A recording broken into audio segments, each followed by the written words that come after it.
First time ko nga gumawa nito kaya hindi ko akalain na ganito pala siya kasarap.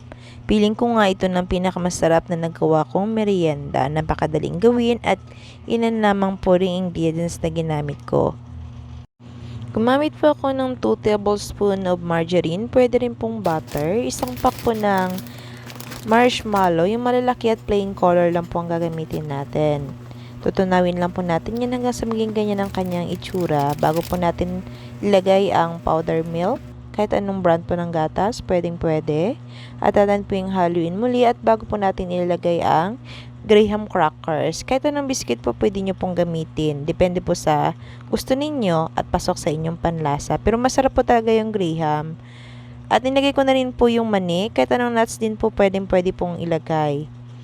So, medyo nag-brown po ang kanyang itsura dahil po sa biscuits at sa nilagay ko pong bingo na biscuits po. Ilalagay lang po natin yan sa ating lalagyan. Siguro din po natin meron pong cling wrap. Binalot po natin ng cling wrap yung ating lalagyan upang hindi po tayo mahirapang magtanggal niyan mamaya dahil madikit po talaga yung marshmallow. At atin lang po yung palamigin, mas maganda na ilagay sa ref upang mas mabilis po siyang tumigas. Kakat po natin at ayan na, napakasarap po niyan.